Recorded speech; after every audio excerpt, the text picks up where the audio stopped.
Hey all, Mac here. I'm making a video about how I've been making my currency in PoE 2. Even with limited time, I've been able to get a decent bit of currency, and with a bit of luck, I've been able to kind of max out my character to be able to do some pretty juice content. But I will also be making a sort of like statement about how to scale this up from a base level. And this strategy is nothing new. It's Expedition plus Breach, as well as a crafting strategy that I've been using to make a fair, decent bit of profit, though I expect prices to change for the worse in terms of how much profit you can actually make from crafting. But without further ado, let's get into it. All right, so the strategy revolves around scaling as much explicit modifier effect as possible from our base atlas tree. This is very self-explanatory. I think a lot of people are doing this, and it doesn't really need much else. As you're pathing, I would 100% go straight for the rares first, and try to get as much pack size as possible. You can also perhaps go for quantity of waystones. I know people are realizing that waystone sustain is not that big of a problem. However, getting more waystones allows you to roll on more waystones, looking for quantity and rarity, which I believe is somewhat important for this setup. Of course, Grueling Journey is really good to take if you feel your power is on point early on to be able to clear harder maps, and taking more explicit modifier is just how you scale the strategy. On top of that, we're taking some precursor tablet effect just to buff up our mechanic tablets. Now, in terms of actually scaling what we get from our two mechanics that we're farming, we want Expedition, and we're looking for runic monster markers and Expedition logbook drop chance. And then we're also looking for artifact quantity and exotic coinage drop and rare Expedition monsters. Rares in Expedition tend to be the ones that drop the coinages as well as the logbooks. And rare chests, I find, are just really not that worth. And with how this works, they get destroyed after 5 seconds. So I don't really like this playstyle. It's unenjoyable. As far as Breach goes, I'm taking the increased density and quantity of Breach splinters. This is going to have you take 20% increased damage, so do be aware of that. I do the additional breaches because you do get a decent chance to proc these. It's definitely not as good as it was, but it's all right. And then open and close 30% faster. This is a flex node. So if you can't get 8 out of 8, then focus on getting the density first or the additional breaches first, whichever you choose if you want longer or shorter maps. And this one can be flexed into some of the other ones. If your build can't clear fast enough, you might even consider this, though this is going to extend your map duration. Do be aware. In terms of Expedition, you want to path up to the logbooks first before you go for the exotic coinages.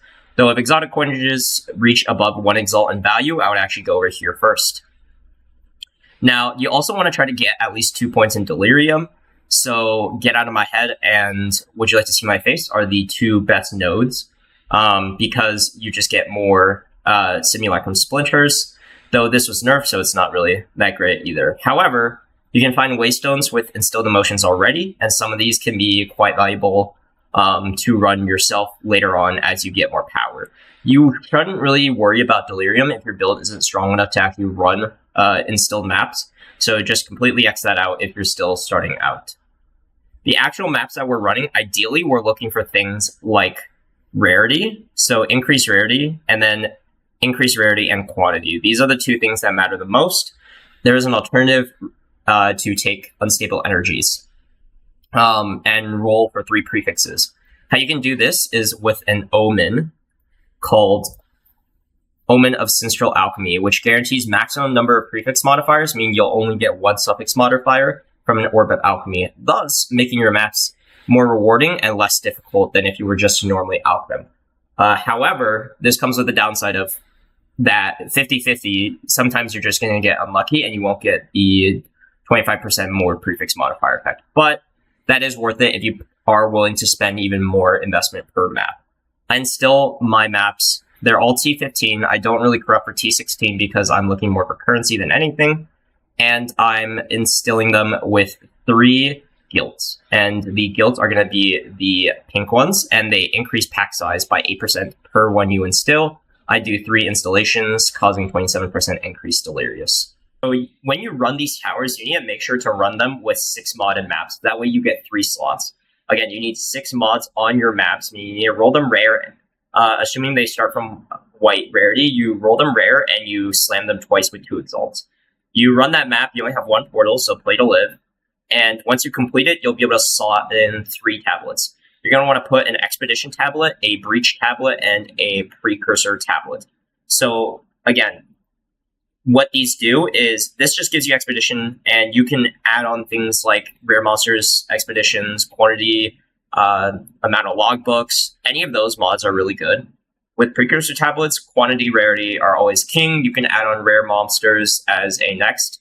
Pack size is also okay. In terms of breaches, additional breaches is the best because you'll just get more bang for your buck per map. But at the same time, anything with like density or number of rare monsters, again, are going to be king. Rares are always king and likely will stay king in PoE 2 in terms of farming loot. So these are the three you want to put in. Make sure you transmute and augment them. If you can, try to also overlap towers. So if you overlap towers, nodes like these will gain effect from all three of these towers. So these would be high yield maps because they gain the modifiers from each of the precursor tablets. When you're actually looking at the expedition, make sure you actually check to see what the modifiers are. Don't do ones that you cannot do. But this one that we have right here, I have none that are going to buff the logbook drop chance. But I do have a couple pack size ones, so I'm going to be looking to stack those. We're going to be wanting to path towards the largest cluster of these large skulls indicated here.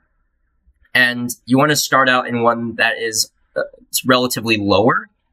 And so we see that there's a couple extra up here, and the density here on this one is not very good. So we're just going to do our best to try and get as many of them as possible. You'll be able to see when they're highlighted to green whether or not they'll be blown up. It's kind of annoying that if you keep it somewhat close, sometimes it doesn't blow up because it's just reflective of the green light. So if you kind of go up towards the marker and above it, you'll be able to actually see if it's covering the radius. But we're going to look to be blowing up as many of these as possible in this expedition. And then we're going to make our way up towards this final cluster of 3 of these skull markers. So we've gotten as many of the skull markers as possible, and now we basically want to avoid... These mobs can get really scary, so you tend to want to keep distance if you can.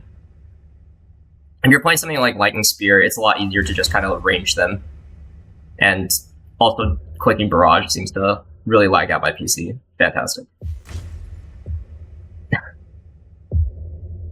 Anyways...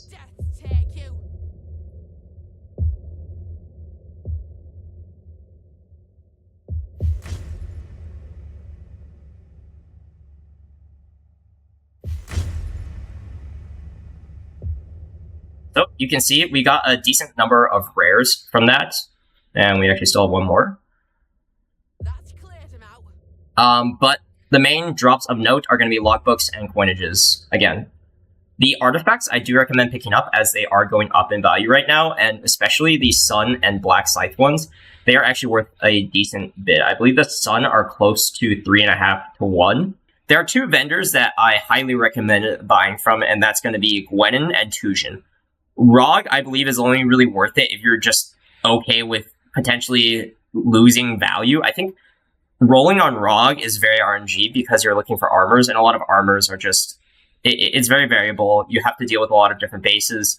Versus right now, spears and crossbows are pretty popular, especially the former. And so rolling Gwenin for spears, for just basic spears that aren't even really that good, just high enough PDPS with some accuracy will net you 10 to 30x easily, some even a divine if they have very high accuracy. Tujin, on the other hand, you literally just look for reses, or very high attributes, or spirit necks, or plus gem necks. And these things will also net you a decent bit of currency. You can use Sun artifacts to buy other artifacts, and if the value of Sun is lower than the value of Black Scythe, I trade all of them for Black Scythe and list them on the market or spend them. Alternatively, you can literally just sell everything across the board and not even interact with the crafting system, which I still believe is worth doing, but it does save you time to not do this. The craft that I'm talking about is actually completely separate from all of this. I found that there is a pretty decently high demand for specific jewels with crit damage bonus with spears or crit damage bonus with attacks. And so I've been crafting these jewels by essentially I'll buy a base ideally with 4 mods, uncorrupted and unfractured, that contains a max rolled crit damage bonus with spears or crit damage bonus with attacks. The latter of which is a better option for this strategy. But I'll basically buy a bunch of these jewels. They hover anywhere from 3 to 8x, and the crit damage with attacks are actually going to be a little bit higher, hovering from 5 to 10x. And I'll buy out as many as I can at the time for below 10x, and I will fracturing orb each and every single one of them at 4 mods. And the ones that fracture either the crit damage bonus with spears or crit damage bonus with attacks are going to be the craftable ones. The other ones I will just list back for 10x or 5x depending on what mods they have. So how this strategy works is once you have your 4 mod item with the correct fractured mod, you might not have good modifiers on the other 3 slots. That's fine. You're going to go ahead and slam 2 annulment orbs to get just one singular mod on the item. And once you've done this, you're going to chaos spam until you hit a desirable mod, such as lightning damage. Ideally, if you can get double crit damage bonus, that in and of itself is already starting at 3 divines. And if you hit a 3 or 4 mod item off of those 2 mods, you're looking at somewhere upwards of 10 to 20 divines, depending on how good the other rolls are. So there's a lot of money to be made from this. Do keep in mind there's some variability, and what you're willing to settle on will determine how much money you can actually make. If you have a high volume of these jewels, you should be settling on decent ones, such as these ones that may or may not go for 2 div more frequently. On the other hand, if you have a low volume, you should try and just get a decent mod. Double crit is a little hopeful, but at least get 3 good mods on the jewel to potentially get 3+ div for it. But again, it depends on how much you spend for them, and there's a chance you lose money in the short term, but the long-term payoff should be enough to recoup your cost. The reason why we want crit damage bonus with attacks as opposed to spears is because with attacks, we can also roll crossbow mods, and crossbow mods are valuable because people are playing the crossbow lightning build. And so if you can roll both crossbow and spear on a jewel, it effectively doubles the amount of mods that you're actually able to settle with and make currency off of, versus having just one set of mods for the crit damage bonus with spears. You're only going to want damage with spears, you're only going to want to look for crit damage with attacks. And that is going to definitely be less value. The only reason I do this is because the crit damage with attacks is, again, usually above 10x if you aren't fast enough to buy them. I will state that I am mapping with like 57% move speed. I'll make a build guide on this version of Lightning Spear that is looking more for move speed and runs Trinity, which is, I wouldn't say it's like all that unique. There are a lot of people that are still doing it, but it is a variation that I think is extremely tanky and is able to run those full daily maps without really dying all that often. I'm level 95 on my way to 96, so I'm getting there. But I hope this is helpful. I hope, at the very least, it gives you some idea of what is still a good way to make currency in this game. I think my Pilfering Ring is at like 11 div and 2 perfect jewelers or something, yeah. And this, I think, is attributed to just how many rares I spawn. I think the majority of these drops are from just rares that I spawn from either Breach or from Expedition. But yeah. I will be looking to make a build guide before Last Epoch comes out. Then I will be probably playing that with whatever free time I can scrounge around for. So until next time, ciao.